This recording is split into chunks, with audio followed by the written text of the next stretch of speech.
pertandingan sendiri nih, ada gak sih tips-tips khusus bagi para peserta atau tim yang mau bertanding tuh biar mainnya maksimal atau dia bisa menjuarai kejuaraannya itu? Oh, itu pasti ada. Nah, kenapa saya katakan pasti ada? Ini sebetulnya berangkat dari pengalaman saya. Ketika dulu saya pernah punya satu tim, dan tim itu ya menjuarain di berbagai event, bahkan sampai terakhir juga nasional dan internasional. Jadi memang saya selalu mengatakan kalau saya ke daerah itu sangat mungkin menjadi juara. Tapi ingat, jadi juara itu tidak gampang.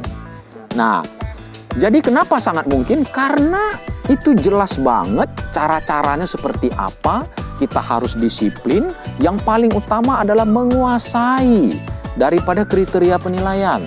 Seperti misalnya tradisional ada 10 kriteria, itu harus dikuasain. Menguasai ini artinya memahami, ya. Karena pengalaman saya, satu sasana itu tidak mungkin dia bisa maksimal 10 kriteria.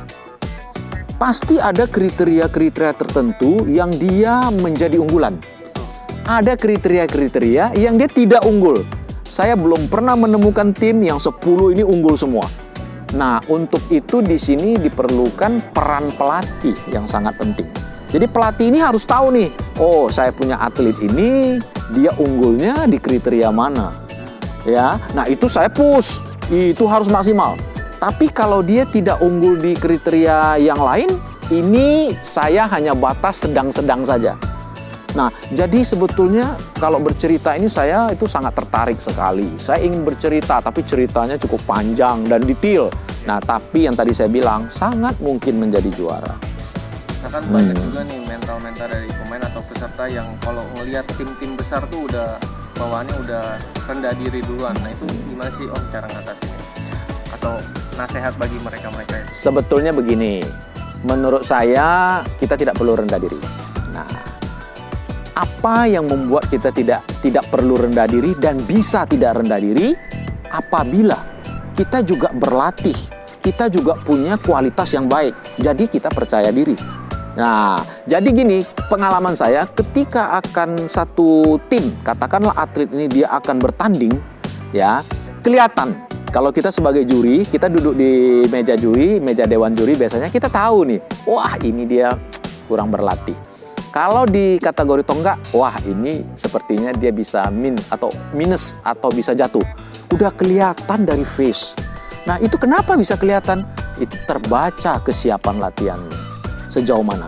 Tapi kalau kita betul-betul menguasai, ini ada lagi menyambung tadi pertanyaan sesudahnya itu yang tadi ya, ada yang bertanya bagaimana menjadi juara. Ini ada lagi tahap-tahapannya. Ini sekian hamin berapa latih apa, hamin berapa kita mengapa, hamin berapa harus bagaimana. Ini kalau semua kita rapi, tim kita pasti siap. Artinya itu penampilan dan percaya diri dari atlet ini akan baik. Nah, jadi tidak perlu karena nama besar kita ciut. Tidak, semua sama. Jadi siapa yang menjadi pemenang di satu event itu bukan nama besar, tapi siapa yang lebih siap. Sebenarnya ikutan alasan ikut pertandingan itu apa dulu ya Om? Karena kan bukan untuk jadi langsung juara kan. Tahu kan pasti kita harus mengukur diri dulu nih sama yang tim-tim lain. Benar gak sih Om kayak gitu? Sebagian besar orang akan pikir yang sama. Sebagian besar akan pikir yang sama. Tapi kebetulan di tim saya itu tidak. Jadi kita tidak pikir itu. Kita tidak pikir siapa yang lebih baik, siapa juaranya sekarang, siapa tidak. Kita hanya lakukan yang terbaik yang kita bisa. Saya masih ingat kok, tim saya pertama kali tampil, jeblok. Karena orang kaget lihat banyak faktor yang menyebabkan nilainya jeblok, rendah. Tapi begitu kita tahu, begitu kita inovasi, begitu kita cari tahu caranya bla bla bla, kedua tampil udah langsung juara satu. Dan itu terus. Akhirnya kita pertahankan cara-cara itu dan kita berhasil. Tadi berarti kita harus cari pengalaman dulu nih, kesalahan kita di mana aja. Betul. Mengulangi kesalahan yang sama. Betul. Oke Om, sekarang kita lanjut ke pertanyaan dari para netizen atau Oke, silakan. ya. Silakan. Kemarin kan Pobi udah menyelenggarakan kejuaraan virtual barongsai, tonggak dan protokol COVID-19. Iya betul. Nah, apakah kedepannya akan mengadakan kejuaraan liong dan barongsai tradisional virtual juga atau gimana nih Om? Memang kemarin kalau kita melihat dari kejuaraan virtual itu antusias cukup besar. Memang sebenarnya sih kalau lebih enak itu kejuaraan tatap muka ya. Kebetulan nih kita besok juga adain kejuaraan tatap muka itu di Festival Barongsai Batam 2021. Sudah ada yang Ya, mulai. sudah mulai. Tapi dengan catatan mulai ini pun tidak bisa seperti dulu-dulu. Tetap protokol kesehatan itu nomor 1. Ya, itu semua diatur sedemikian rupa sehingga event ini mendapatkan izin untuk dilaksanakan. Jadi ini bakal jadi pertandingan pertama. Pertama, betul, di Batam, ya itu. Nah, kalau tadi menyangkut virtual, kita melihat kita punya virtual yang lalu ini menurut saya cukup sukses. Ya, sehingga saya tuh punya rencana akan selenggarakan di kategori tradisional dan Liong Naga. Dan bila memungkinkan untuk tonggak kita akan buat internasional. Karena yang kita lakukan kemarin tonggak itu berdasarkan pengalaman yang dilaksanakan oleh negara lain seperti Singapura, Malaysia dan lain-lain, bahkan China.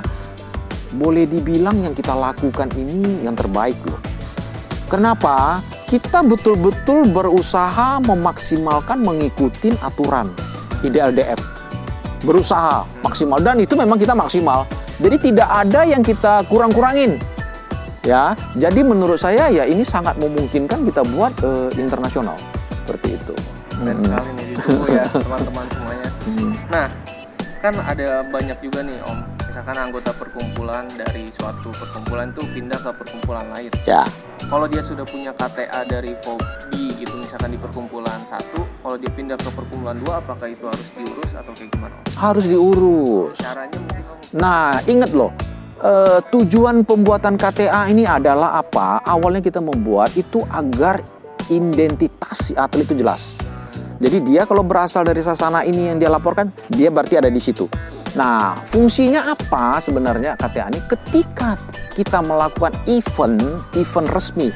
Event resmi itu apa? Tadi ya ke Jurda, ke Jurnas, bahkan PON, ataupun yang dikirim ke luar negeri atas nama FOBI, itu pedomannya si KTA.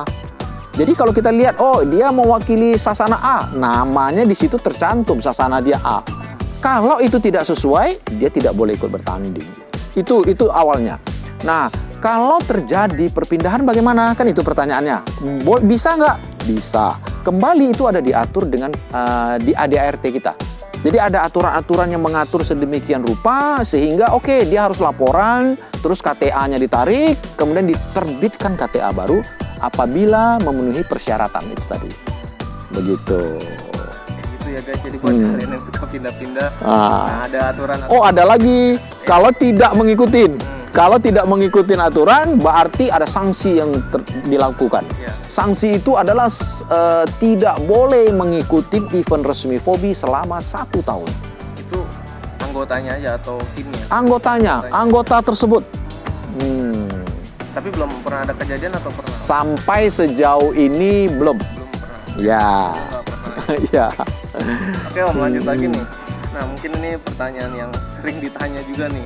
Apa itu? Apakah ada kompromi antara dewan juri dengan grup tertentu sehingga keputusan juri bisa dipengaruhi? Oke. Nah oke guys, jadi gimana? Pembahasannya semakin seru kan? Buat kalian yang mau tahu lebih lanjut, kita lanjut di part berikutnya ya. Jangan lupa like, comment, and subscribe. Yo!